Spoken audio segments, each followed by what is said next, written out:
Welcome to the deep dive. Today, we're embarking on the first part of a three-part journey into Daniel Kahneman's really landmark book, Thinking Fast and Slow.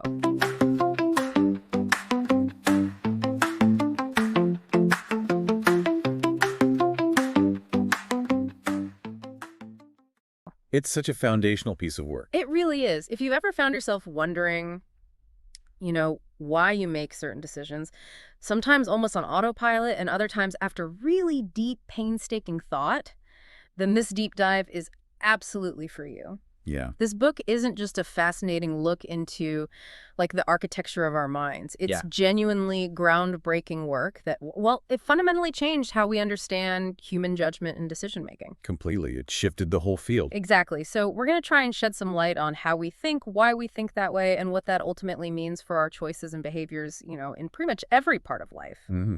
Today, we're going to unpack the core, I'd say, revolutionary idea that our minds operate on two distinct systems.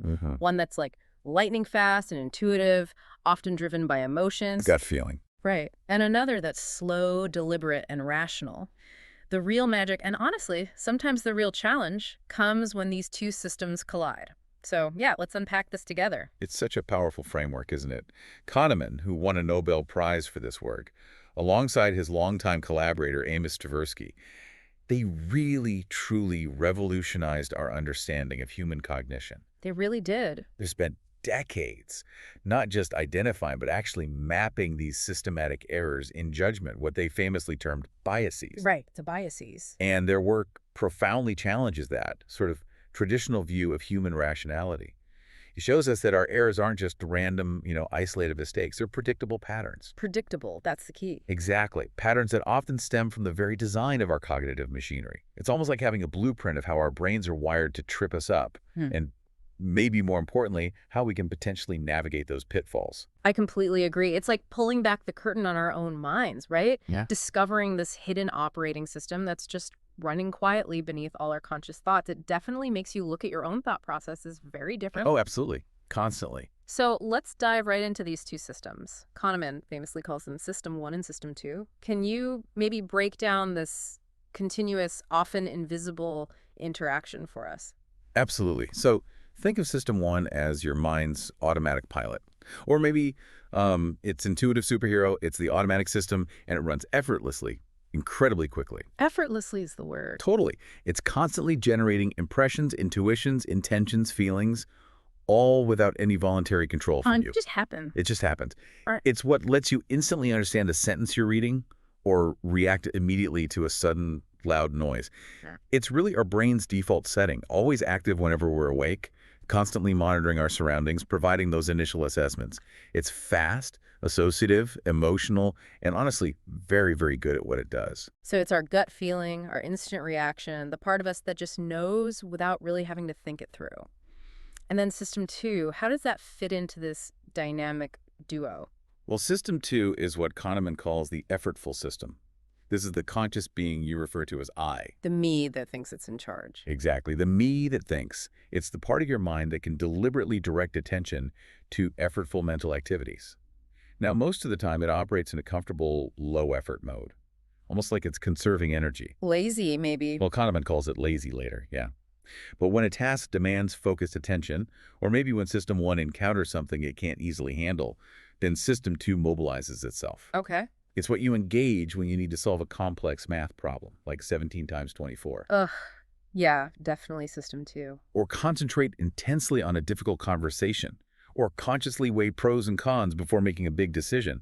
And the relationship between them is fascinating and really crucial. System 1 continuously suggests it feeds impressions, intuitions, feelings to System 2. Just constantly whispering ideas. Constantly. And here's the kicker. Most of the time, System 2 simply endorses these suggestions, with little or no modification. Impressions become beliefs. Impulses often become actions. It's a remarkably seamless partnership, usually, until, as you said, it's, well, It's not. That makes so much sense. The idea that System 1 is constantly feeding us these ideas, and System 2, our conscious self, often just nods along without much scrutiny, it's efficient, I guess. Extremely efficient. I remember Kahneman describing his eureka moment when he realized mental life is almost like different paces of walking. That analogy really brings the concept of mental effort to life, doesn't it? It really does. He pictured it like walking, jogging, or sprinting. A casual conversation, like this one, for example, is just a stroll for your brain. It requires minimal effort from System 2. Right, easy pace. But tasks that demand intense mental focus, like that add 3 exercise you I described, mean, that sounds intense. it is intense. You start with a 4-digit number, say 5294, and you continuously add 3 to each digit, calling out the new number 8527, then 1850, and so on as fast as you can for several seconds. Those are absolute sprints. Wow. They demand intense mental exertion, pushing your cognitive limits. And this isn't just a metaphor either. There are real physiological costs to these mental sprints. And the really wild part is how they actually observed and measured this mental effort, right? Using something as seemingly simple as pupil dilation. It sounds almost like science fiction looking into someone's eyes to see how hard they're thinking. It's one of the most compelling pieces of evidence, honestly, and a testament to their really innovative research methods. Kahneman and his colleagues ran these meticulous experiments where they didn't just ask people, hey, how hard are you thinking? They objectively measured physiological indicators, pupil dilation and heart rate. Wow. And they discovered that during demanding cognitive tasks like that add 3 exercise, a person's pupils could dilate by an astonishing 50% of their original area within just 5 seconds. 50%, that's huge. Huge. And their heart rate would jump by about 7 beats per minute. This wasn't just a small change. It was often the absolute limit of what people could sustain. The pupil in particular turned out to be an incredibly precise indicator of mental effort. So they were literally seeing the brain at work reflected in the eyes. That's just incredible. Kahneman himself described it as almost a window to your soul. They could pinpoint the exact moment a participant gave up on a task just by watching their pupil size.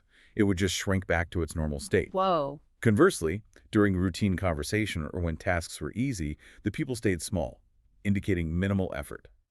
This research really highlighted just how much mental effort those specific study tasks required, and more importantly, how our minds typically operate at a much more comfortable, low-effort pace, reserving those sprints for when they're truly necessary. Right. It showed that intense focus has a real physiological signature, and our brains are constantly trying to optimize for efficiency, basically. It's amazing how much information our bodies reveal about our cognitive processes without us even realizing it. It really shows just how much is happening beneath the surface. And it's that very automatic, often hidden system, our System 1, the intuitive pilot that's truly doing a phenomenal amount of heavy lifting behind the scenes. Let's really peel back the layers on its core characteristics and, frankly, surprising capabilities. What does System 1 actually do for us day to day? Well, System 1 is an absolute master of efficiency and rapid processing. It effortlessly generates impressions, feelings, inclinations. It acts as our immediate interpreter of the world. Like a first draft of reality. Exactly, a very quick first draft. It's remarkably skilled at pattern recognition and can deliver incredibly quick responses based on training and experience. Think of a skilled driver reacting instinctively to a dangerous car swerving into their lane. No time to think there. None. Or a seasoned chess master instantly seeing white mates in 3 without having to consciously calculate every single move. These are not slow, deliberate calculations. They are the rapid outputs of a highly trained System 1. So it's not just about simple innate reflexes like jumping at a loud noise, but complex learned behaviors that become second nature through practice. Precisely. System 1 also creates these coherent patterns of activated ideas in what Kahneman calls associative memory. Think of your mind as this vast interconnected web where every idea, word, and experience is a node. Okay. When one node is activated, say you hear the word eat, it subtly vibrates, sending activation energy along pathways to related nodes like soup or hungry or table. Makes sense. For instance, Kahneman gives this example. Yeah. If I say the word vomit and then shortly after the word vote, your System 1 might subtly trigger a physical response, like a slight feeling of disgust or aversion. Ew, yeah, I can feel that slightly. Right. Because the sounds briefly activated a related, perhaps unpleasant physical association, even though the words themselves are semantically unrelated. It's happening totally beneath your conscious awareness, constantly making these subtle connections and trying to build a consistent narrative of what's going on. That's fascinating, how a seemingly unrelated word can trigger such a subtle, almost subconscious physical reaction. Our brains are truly trying to make sense of everything, aren't they? Even if they have to kind of create a new normal for things that seem weird. They absolutely are. System 1 excels at distinguishing surprising events from normal events, and then it really quickly normalizes the surprising ones. Imagine meeting an acquaintance, let's call him John, twice in really strange, distant places, maybe once on a remote tropical island, and again in a bustling city thousands of miles away just a month later. Okay, that would be weird. The first encounter is genuinely surprising, right? System 1 flags it. But the second time, System 1 quickly works to normalize it. It almost makes meeting John in unexpected places seem typical for John, even if your System 2 knows it's a ridiculous statistical improbability. It's constantly trying to reduce that cognitive dissonance and make the world feel coherent and predictable. That's so relatable. It's like when something unusual happens twice, our brain immediately jumps to, oh, I guess this is just a thing now, rather than accepting its pure randomness or unlikeliness. Exactly. And it does so by inferring and even inventing causes and intentions, sometimes even when they don't exist at all. Kahneman references that classic Hyder and Simmel experiment from the 1940s. The one with the shapes? Yes, where people watch abstract geometric shapes, triangles, circles moving around on a screen. And spontaneously, people perceive them as characters with personalities and intentions. Like the large triangle is bullying the small triangle, or the circle is terrified and trying to escape. Our minds are just fundamentally wired to find causality and agency, even where there is absolutely none. We see stories everywhere. Everywhere. And crucially, System 1 tends to neglect ambiguity and suppress doubt. It's always biased to believe and confirm. If System 2 is busy, or just feeling lazy, System 1 will readily accept almost anything as true, especially if it fits into a simple, coherent narrative. Wow. So if we watch those shapes, our System 1 immediately creates a story, a cause, and then it's just ready to accept that story as the truth. This really brings us to the associative machine and priming, which for me is genuinely one of the most mind-blowing parts of the book in terms of its implications. It absolutely is. Associative activation is that process where one idea evokes other ideas in a spreading cascade throughout that vast mental web we talked about. It's like ripples in a pond. Exactly like ripples. Think of it. If you see or hear the word eat, you're temporarily more likely to complete the word fragment SOP as SOP rather than say SOP. Right, because eat primes soup. Precisely. That's a classic example of priming. It's not just about words, though. The philosopher David Hume discussed principles of association centuries ago, things like resemblance, contiguity in time and place, and causality.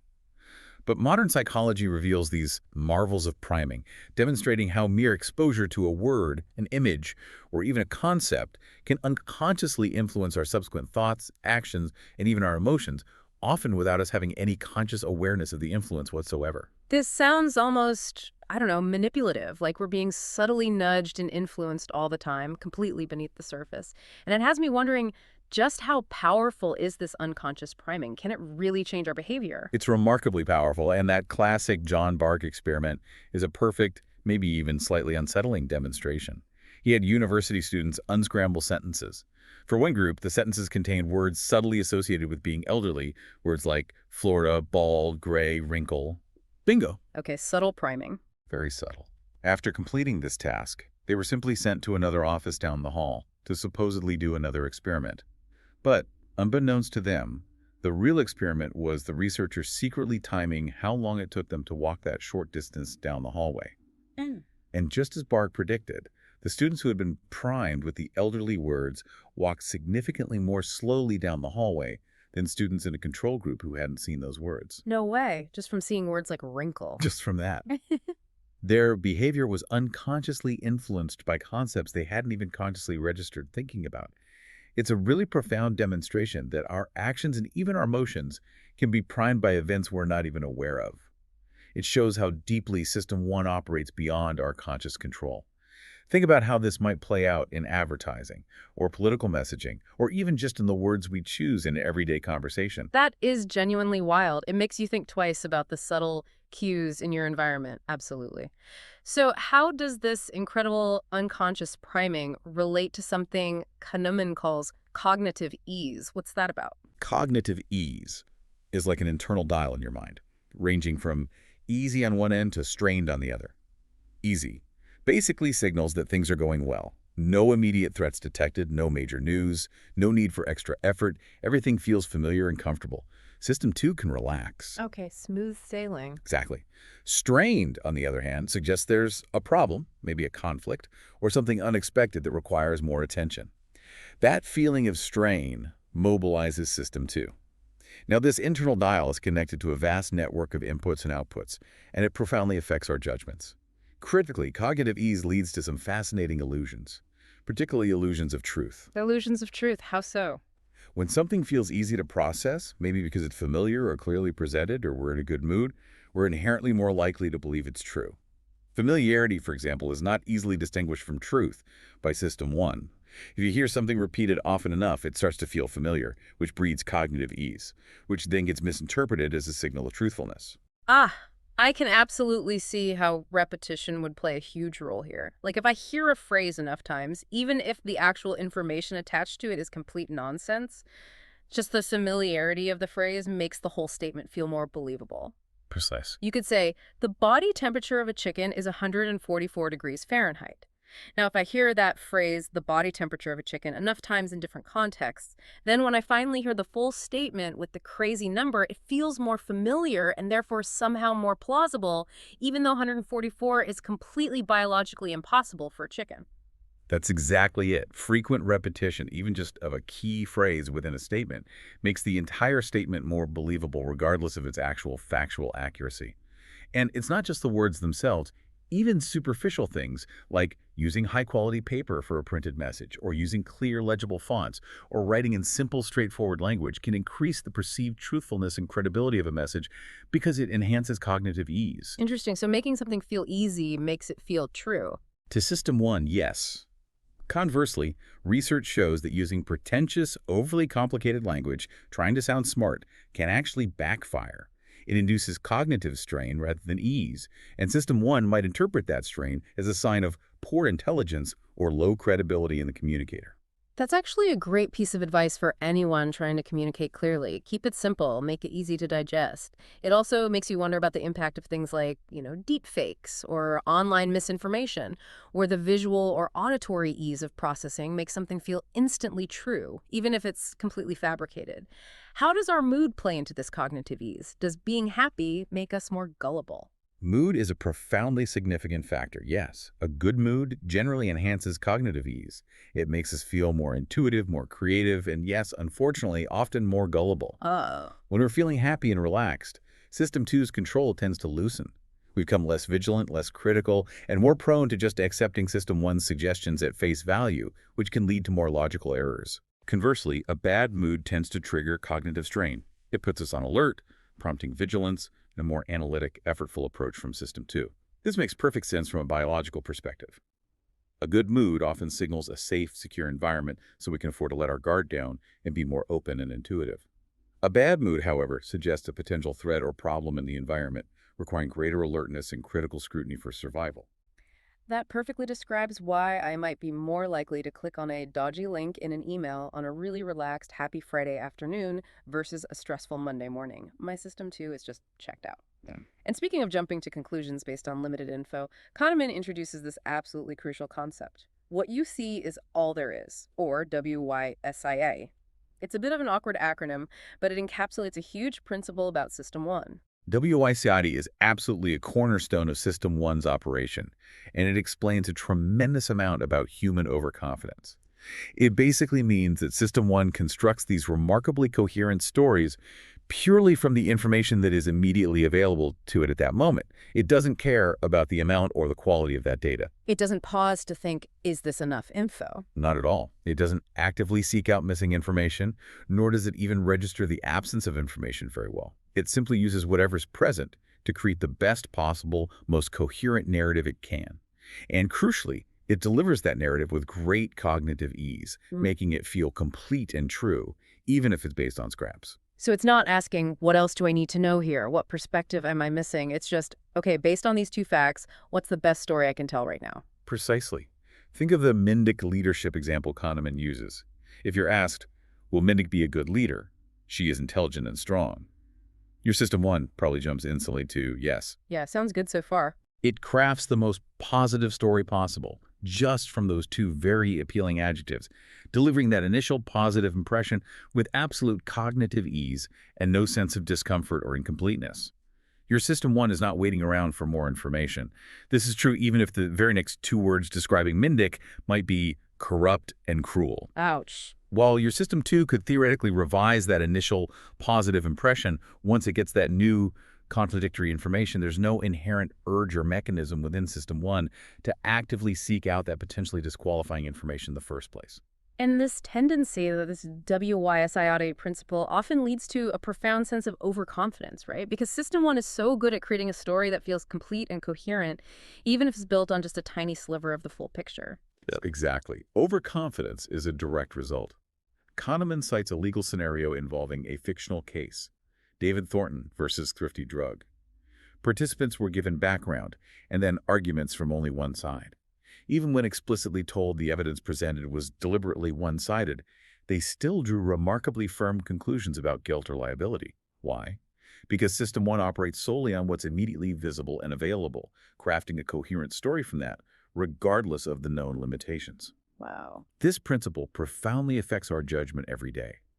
We often jump to conclusions about people based on first impressions that halo effect we'll talk about, or we confidently make complex decisions with clearly incomplete data, without even realizing how much crucial context we're missing. This explains why we often feel like we know something with certainty, even when our understanding is built on a very fragile foundation. It's a dangerous bias because it leaves us quite content with superficial answers and much less inclined to seek out more information, especially information that might contradict our initial comfortable story. So if System 1 is this incredibly efficient automatic machine, but it's often prone to these shortcuts, biases, and WYSIOD thinking, what about System 2, our effortful controller? You mentioned earlier it's often lazy, and that seems to have some pretty significant consequences, doesn't it? It certainly does. System 2 is unique in its capabilities. It's really the only system that can follow explicit rules step by step, compare objects carefully on multiple specific attributes, and make truly deliberate, reasoned choices between options. It's the planner. It's the planner, the checker, the rule follower. It's crucial for adopting what psychologists call task sets, like when you're asked to count all the occurrences of the letter F on a printed page. That isn't a natural, intuitive task, right? No, definitely not. You have to really focus. Exactly. Your System 2 has to actively program your memory to override your habitual response, which is just reading the words for meaning, and instead focus intently on a specific, quite effortful search for a particular letter shape. This requires continuous exertion. System 2 is also deeply involved in what psychologists call executive control, essentially, our brain's internal manager. The CEO in our head. Kind of, yeah. It coordinates our thoughts, actions, and attention, especially when we're faced with new, difficult, or conflicting tasks. This crucial function is largely identified with the prefrontal area of the brain, a region that's significantly more developed in humans compared to other animals, which helps explain its strong association with higher intelligence, planning, and complex problem solving. That makes perfect sense. It's the part of our brain that can consciously direct our attention and effort, overriding those automatic impulses from System 1. But this law of least effort you mentioned sounds like it's constantly fighting against that conscious direction. It's almost like our brain is trying to save battery life all the time. That's a wonderful analogy, actually. The law of least effort is arguably System 2's defining characteristic. It inherently prefers to avoid mental overload and conserve energy whenever possible. We naturally break down complex tasks into easier, smaller steps. We rely heavily on long-term memory or external aids like pen and paper, calculators, computers, rather than trying to cram everything into our easily overloaded working memory. Right, we offload the effort. We offload it. And this isn't just about mental tasks. It applies to physical effort, too, because they draw on related resources. It's why I can walk and have a casual conversation with you quite easily. Like we are now. Exactly. Yeah. But if you suddenly ask me to compute 23 times 78 in my head right now while walking, I wouldn't do that to you. thank you. But I would almost certainly stop walking, even if just for a moment, to dedicate my resources to the calculation. Mental effort and physical effort actively compete for the same limited pool of cognitive resources. Our brains are fundamentally designed to be efficient, and that often means taking the path of least resistance, letting System 1 handle things unless System 2 absolutely has to step in. And this inherent laziness, or maybe just energy conservation, has profound real-life costs, especially when it comes to things like self-control. This isn't just about having willpower as a personality trait. Kahneman argues it's about a finite resource, right? Absolutely. Roy Baumeister's groundbreaking ego depletion studies vividly demonstrate this concept. These experiments, conducted over many years, reveal that all forms of voluntary effort, whether it's cognitive effort like focusing on a complex problem, emotional effort like suppressing your feelings during a sad movie, or physical effort like resisting a tempting food, seem to draw from a shared, limited pool of mental energy. Okay, so it's all connected. It seems to be. For example, in one study, if you're asked to actively suppress your emotional reactions while watching a distressing film, you'll later perform significantly worse on a test of physical stamina, like how long you can maintain a strong hand grip compared to people who just watch the film naturally. Wow. Resisting emotions tired them out physically? It did. Or, in perhaps the most famous ego depletion experiment, participants were brought into a room filled with the aroma of freshly baked chocolate chip cookies. Some were allowed to eat the cookies, others had to eat radishes while resisting the cookies right there. Afterward, both groups were given a difficult, actually unsolvable, cognitive puzzle to work on, And the radish eaters gave up sooner. much sooner. The participants who had already exerted self-control by resisting the tempting cookies gave up significantly earlier on the frustrating cognitive task compared to those who hadn't had to resist temptation. Exerting self-control is both tiring and subjectively unpleasant. After you exert it, you're generally less willing or less able to exert more effort on a subsequent task, although you still can if you're strongly incentivized, say with a significant reward. This concept of ego depletion helps explain why we might make poor food choices late at night after a stressful day, or why we procrastinate on difficult tasks when our mental reserves feel low. Our system, too, is literally tired. So our willpower is a finite resource, at least in the short term.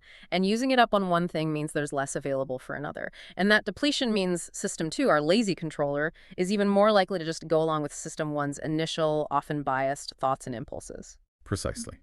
System 2 is supposed to be in charge of doubting and unbelieving, as Kahneman puts it, but System 2 is sometimes busy and often lazy. Its failure to think straight, to override System 1, can be due to either ignorance, not knowing the right rule or statistic, or simply laziness, not bothering to apply the effort needed to check System 1's suggestion. Hmm. People who actively manage to avoid this intellectual sloth, as some psychologists call it, are described as being more engaged. They tend to be more alert, more intellectually active, more skeptical of their own initial intuitions, and less satisfied with easy, superficial answers. They are, as psychologist Keith Stanovich would argue, more rational. Not necessarily more intelligent in terms of IQ, but more willing to put in the cognitive effort to override the default settings of System 1. So how do they actually test this intellectual sloth, this tendency for System 2 to just be lazy and not check System 1's homework? I remember the bat and ball problem being a prime example. It seems so simple, but it always catches people out. It's the most famous example from Shane Frederick's Cognitive Reflection Test, or CRT. The CRT is specifically designed to measure a person's tendency to override that initial intuitive System 1 response and engage the more effortful System 2 checking process. The problem goes, a bat and a ball cost $1.10 in total. The bat costs $1 more than the ball. How much does the ball cost?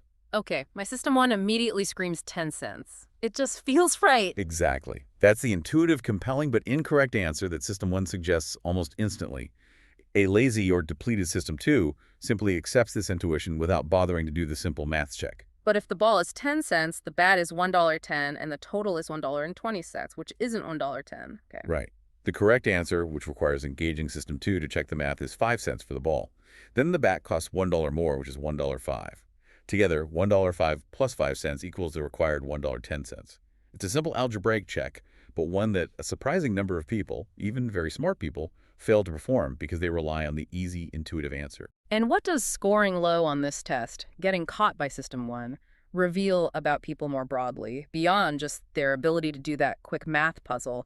Are there wider implications for their decision-making in life? Frederick found a really strong and illuminating correlation. People who score low on the CRT, meaning they consistently go with the intuitive but wrong answer, are also consistently more impulsive, more impatient, and generally more keen on immediate gratification in other domains. Interesting. For instance, a significant majority, something like 63%, Of the intuitive respondents, those who fell for the System 1 trap in the bat and ball problem and similar ones, would prefer to receive $3,400 now rather than wait a month to receive a larger amount, $3,800. This demonstrates a clear preference for immediate, smaller rewards over delayed larger ones. So they're more present biased. Exactly. In contrast, only 37% of those who correctly solved all three CRT puzzles exhibited that same short-sighted preference for the immediate cash. Those who engaged System 2 were more patient. Frederick also found that the low CRT scorers were willing to pay significantly more, almost twice as much, for overnight delivery of a book they had ordered. They wanted it now. Wow. This highlights how System 1 is inherently impulsive and seeks immediate gratification, and System 2's weakness, its laziness or lack of engagement, directly leads to these potentially costly errors in both judgment and self-control across different areas of life. It really suggests that intellectual effort isn't just about being smart in the IQ sense. It's also very much about being willing to engage the slower, more deliberate part of your mind that leads to more reasoned, patient, and often better decisions in the long run. This is truly eye-opening. It really illustrates the unseen forces constantly at play in our everyday decisions, from small purchases right up to major life choices. The profound implications of the CRT results and that stark difference between high and low scores really underscore the hidden costs of System 2's laziness, or maybe its tendency to conserve energy. And when we think about how these two systems are constantly interacting, and sometimes, as we said earlier, actually colliding, it's in those moments of tension and conflict that we see some of the most fascinating and sometimes quite risky manifestations of our cognitive architecture. Let's dive into some of those classic real-life examples Kahneman uses, starting with that really puzzling Miller-Lire illusion, the one with the lines and arrows. Yes, the Miller-Lire illusion. It's got those two horizontal lines, one with arrow fins pointing inwards and the other with fins pointing outwards. It's a classic and very powerful demonstration of System 1's stubbornness. Your System 2 knows, especially after you take a ruler and measure them, that the horizontal lines are objectively the exact same length. You believe the measurement, you understand the factual truth. Right, I know they're equal. But your System 1 still stubbornly sees the bottom line, the one with the outward pointing fins, as longer. It just does, because the optical cues from the fins trigger its automatic context-based interpretation systems, which usually work well for judging distance and size in 3D space, but fail in this 2D illusion. It's genuinely infuriating, isn't it? Even when you intellectually know it's an illusion, your eyes, your immediate perception keeps telling you otherwise. Your System 1 just refuses to give up its initial impression. Exactly. And it demonstrates a really critical point. System 1 cannot be turned off. You can't not see the illusion, even once you understand it. Its impressions persist even when they are known to be false by System 2. The only way to resist being fooled by the illusion in a practical sense is to actively mistrust your initial impression, to recognize the specific visual pattern that causes the illusion, and then to consciously recall and apply what you know to be true from System 2. So you override the feeling. You override the action based on the feeling. You'll still see it as unequal, but you won't be fooled by it into making a wrong judgment or action. This is a crucial distinction. Knowing doesn't always undo the intuitive feeling or perception, but it allows System 2 to override the behavioral response based on that feeling. It requires constant vigilance in situations known to be deceptive. That's a powerful lesson right there. Awareness doesn't always undo the System 1 impression itself. It just gives System 2 the chance to step in and correct course, if we're paying attention and know it's a tricky situation. How about those conflict tasks, like the Stroop test, where you have to name the ink color of a word when the word itself is a different color name?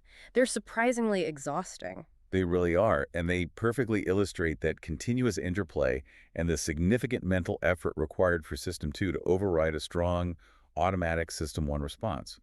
When you're faced with the word RED, written in blue ink, and your task is to say the ink color blue, your System 1 automatically, instantly wants to read the word RAD. Reading is a highly automated process for literate adults. Yeah, you can't not read it. Exactly. System 2 has to exert significant conscious effort to suppress that potent, automatic System 1 response, reading the word, and articulate the correct but less automatic response, naming the ink color.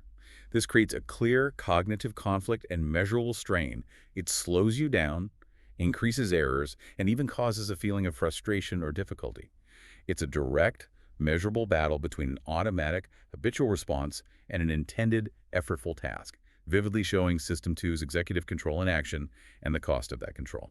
And the invisible gorilla study is another powerful and frankly quite alarming example of a System 2 effort leading to what feels like a shocking kind of blindness. Most people have probably heard of it by now, but understanding why it happens through the lens of System 1 and 2 is crucial. It's definitely one of the most famous demonstrations of what happens when System 2 is fully engaged and our attentional resources are maxed out.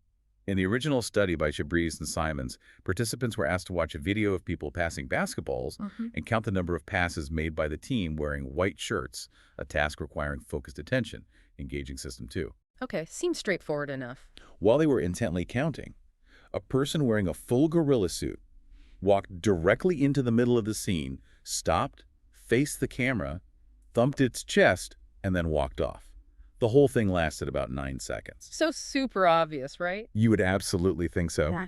But astonishingly, about half of the participants who were focused on the counting task completely failed to notice the gorilla.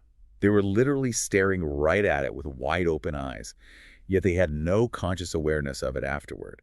Their System 2 was so consumed by the primary counting task that it essentially filtered out or failed to process this peripheral, albeit highly salient and unexpected information. And the truly chilling part, as Kahneman points out, is that we're often blind to our blindness. We simply can't imagine that we would miss something so obvious, which makes us vulnerable in situations requiring vigilance. Precisely. When told about the gorilla afterward, many participants were utterly incredulous, insisting it couldn't possibly have been there. And further research showed that the detection failures at variations of the gorilla study followed that same inverted V pattern as pupil dilation during effortful tasks, meaning when mental effort for the primary task was at its absolute peak, the blindness to the unexpected event, like the gorilla, was most pronounced. Wow. This study really reinforces two crucial and slightly unsettling facts about our minds. First, we can be blind to the obvious even when it's right there in front of us, if our attention is sufficiently engaged elsewhere. And second, perhaps even more dangerously, we are also often blind to our blindness. We are typically unaware of what we've missed and confident that we see the world as it is. This has profound implications for things like eyewitness testimony reliability, driver attention, air traffic control, medical diagnoses, and even just noticing important things in our personal relationships when we're distracted or stressed. It's a truly humbling thought, isn't it? How much we don't perceive when our limited attentional spotlight, guided by System 2, is focused elsewhere. Moving on from attention to how System 1 shakes our social perceptions, the halo effect is something I think we all encounter constantly, often without realizing its influence. Oh, absolutely. The halo effect is a really powerful System 1 bias. It explains how our initial positive or negative impression of a person, or even a concept or a brand, tends to profoundly bias our subsequent judgments about their other, often unrelated attributes. It's like a positive or negative halo spreads from one trait to color our perception of everything else about them. Give us an example. Okay, imagine a speaker at a conference. If they're handsome, seem confident, and speak articulately, the audience will likely judge the actual content of their comments much more favorably than they might objectively deserve. Even if the arguments aren't particularly stellar or well-reasoned, that initial positive impression creates a halo that makes everything else seem better. System 1 is creating the best story it can. This person looks and sounds good, therefore their ideas must be good from that limited positive initial information. Like with that Mindic the leader example again, hearing just intelligent and strong immediately gets a positive yes feeling for leadership potential from System 1, even before you hear if she might also be, say, corrupt or cruel. System 1 forms that positive halo instantly, and System 2, seeking cognitive ease, often just accepts it without much fuss or discomfort. Precisely. The first impression anchors subsequent judgments. Kahneman even talks very candidly about his personal experience with this when he was grading student essays early in his career. He used to grade all the essays written by one student consecutively, giving a comprehensive overall mark at the end. He later realized this method inevitably led to biased grading due to the halo effect from the first essay he read from that student. So if the first essay was brilliant, he tended to be overly generous and lenient when grading their subsequent, perhaps weaker essays in the same booklet. The positive halo from the first answer influenced his judgment of the others. Conversely, if the first essay was poor, a negative halo could unfairly drag down the scores for later, potentially better answers. so what did he do to fix it? He switched to a much more effortful, System 2 engaging method. He started grading all student answers to one specific question across the entire batch of exams before moving on to grade all answers to the next question, and so on. He deliberately avoided knowing whose paper belonged to whom for each question until the very end. That sounds much harder work. He said it was much more demanding cognitively. But crucially, it broke the halo effect. It exposed the surprising inconsistency of his own judgments when not influenced by the halo, significantly improving the fairness and reliability of the grades, although interestingly it also reduced his subjective confidence in his own grading ability because he saw the fluctuations more clearly. It's a wonderful practical example of how consciously structuring a process to engage System 2 can effectively mitigate a common System 1 bias. That's a fantastic example of a practical strategy changing the process to force more System 2 involvement and less reliance on those immediate, potentially biased System 1 impressions. And speaking of mental shortcuts that System 1 loves, heuristics are another major theme of Kahneman and Tversky's work. Let's start with the representativeness heuristic. This one seems to lead us astray quite often when we try to estimate probabilities or categorize things. Yes, the representativeness heuristic is incredibly common. It's our tendency to assess the probability of an event, or the likelihood of something belonging to a certain category, not based on actual statistical likelihood or base rates, but simply by how much it resembles or seems representative of a stereotype or a familiar mental prototype we hold. Like judging a book by its cover, basically. Very much like that. Consider the classic Steve the Librarian example Kahneman uses. Participants are given a brief personality sketch of a man named Steve. He's described as very shy and withdrawn, invariably helpful, but with little interest in people or in the world of reality. A meek and tidy soul, he's in need for order and structure and a passion for detail. Okay, reading that description, my System 1 is absolutely screaming librarian already. It just fits the mental picture perfectly. Doesn't it? Most people's System 1 does exactly the same thing because Steve's description perfectly matches the common stereotype we have of a librarian. But what System 1 completely ignores and what System 2 often lazily fails to consider even if prompted are the statistical base rates. The base rates, what are those in this case? The base rate is the underlying frequency of different categories in the relevant population. In the United States, for example, there are vastly more male farmers than there are male librarians. The ratio is something like 20-1 or even higher depending on the year. So purely based on statistics, even given that personality description, it's far more likely that Steve is actually a farmer than a librarian. Wow. So relying only on how well he matches the librarian stereotype while totally ignoring the fact that there are way more farmers out there leads us to the wrong conclusion. Exactly. Relying solely on resemblance to a stereotype, which feels intuitively satisfying to System 1, leads to predictable biases and systematic errors in judgment, particularly the neglect of base rates. In a vivid demonstration of how System 1 prefers a good, coherent story, who sounds just like a librarian, over a less intuitive statistical truth. That's a classic example, and really sobering, showing how System 1 gives us a compelling, often emotionally satisfying but statistically wrong answer by ignoring crucial background information. Then there's the availability heuristic, which seems to play a huge role in how we perceive risk and frequency based on how easily things come to mind. The availability heuristic is another major mental shortcut. It's our tendency to judge the frequency, likelihood, or even the importance of an event by the ease with which instances or examples come to mind. If it's easy to recall examples of something, our System 1 assumes it must be common, frequent, or significant. Can you give an example? Sure. Kahneman asks, is the letter K more likely to appear as the first letter or as the third letter in a typical English word? My first instinct is first letter, because I can immediately think of words like king, kitchen, no kind. It's harder to think of words with K as the third letter. Exactly. Most people have the same intuition because it's much easier for our minds to search our memory for words starting with a particular letter than for words having that letter in a specific internal position. But in reality, in the English language, the letter K actually appears significantly more frequently as the third letter, think ask, bake, like make, than as the first letter. Our ease of retrieval, which is high for first letters, completely distorts our perception of the actual frequency. That's fascinating. So the ease of remembering fools us, and it's probably similar to how we might overestimate the frequency of things like, say, adultery among politicians compared to maybe doctors or lawyers. That's a perfect real-world example. Our intuitive impression might be that adultery is more common among politicians. Why? Not necessarily because it's statistically true. We usually don't have reliable data on that anyway.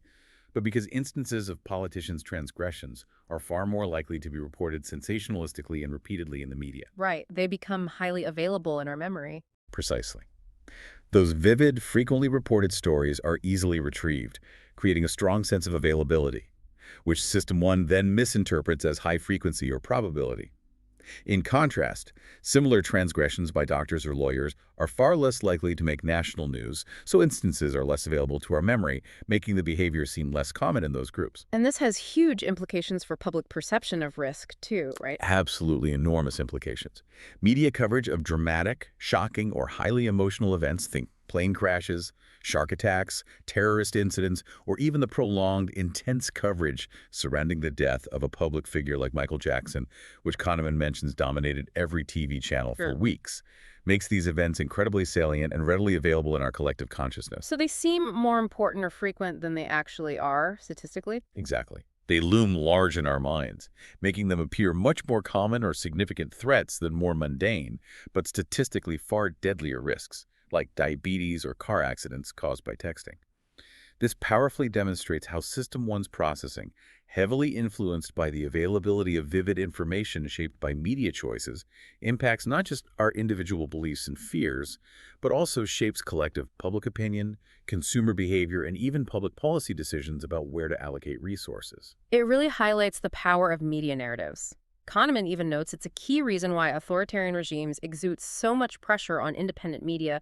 If you control what information is easily retrieved and frequently discussed, you can profoundly influence what people think is important or true.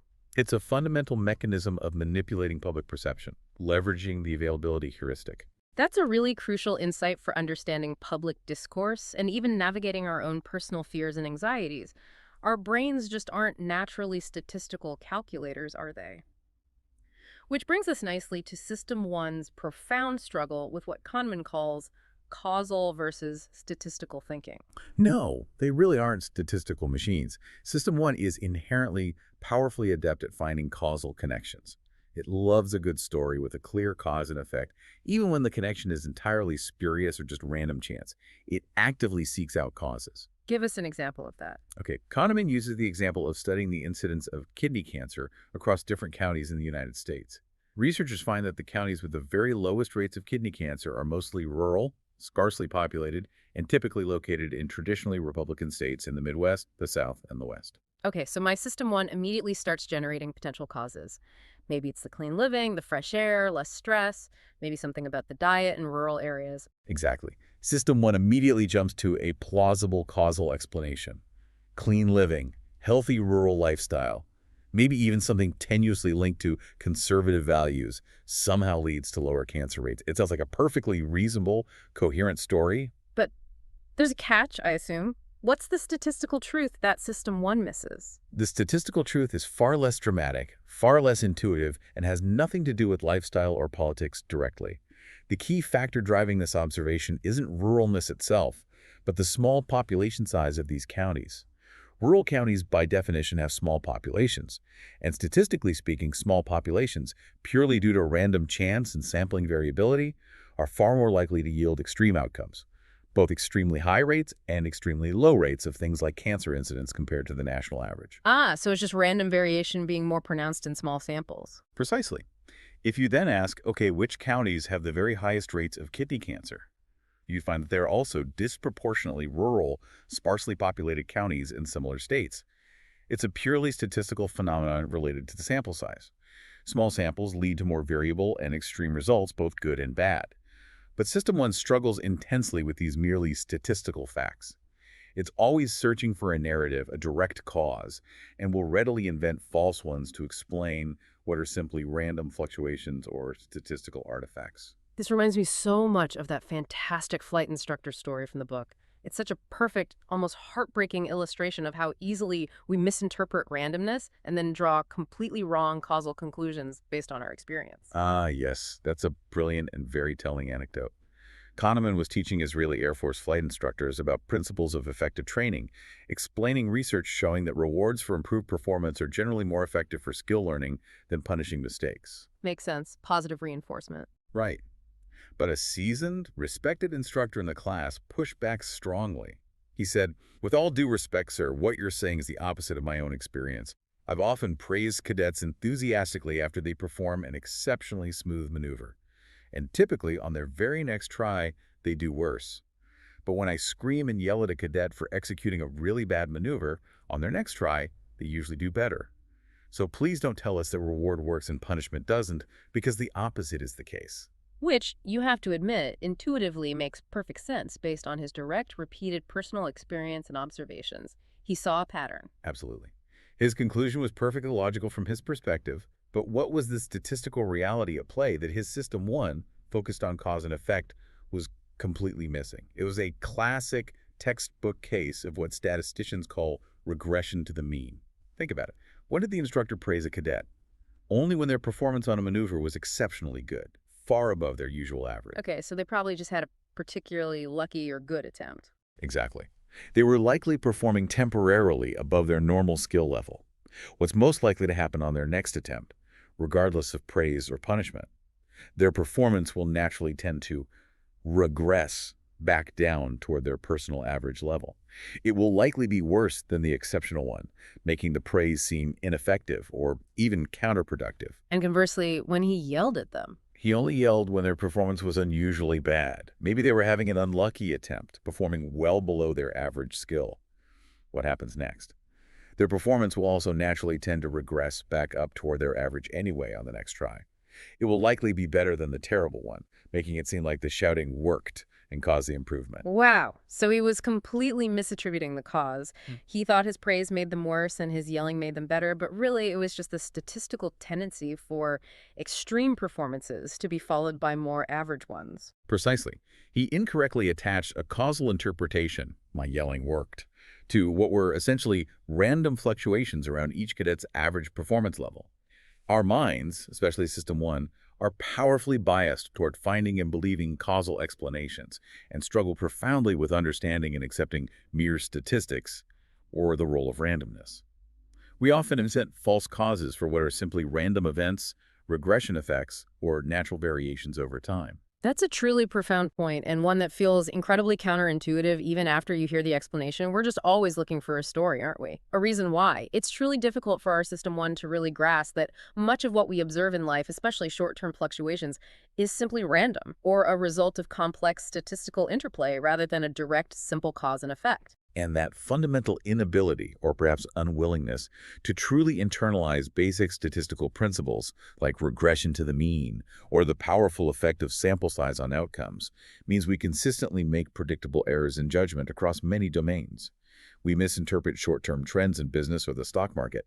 We evaluate the performance of investment advisors based largely on luck rather than skill. We attribute successes and failures in sports or management almost entirely to individual genius or incompetence, when randomness often played a significant, unacknowledged role. We are inherently prone to overestimating the predictability of the world and the effectiveness of our interventions, because System 1 craves simple causal stories and ignores the underlying statistical noise. So, wow. We've really covered a lot of ground here in Part 1. We've explored how this dynamic duo, System 1 and System 2, operate often smoothly in concert, but sometimes in profound conflict, leading to some truly predictable biases and errors in our thinking. We've seen how our automatic System 1, the fast thinker, influences our first impressions through things like the halo effect, how it jumps to conclusions based on WYSIAD. What you see is all there, is how it uses heuristics like representativeness and availability as convenient but sometimes misleading shortcuts, and even how easily it believes things just because they feel familiar or are presented with cognitive ease. And we've seen how our effortful System 2, the slow thinker, while capable of critical, deliberate thought, checking the math and following rules, is often, well, lazy.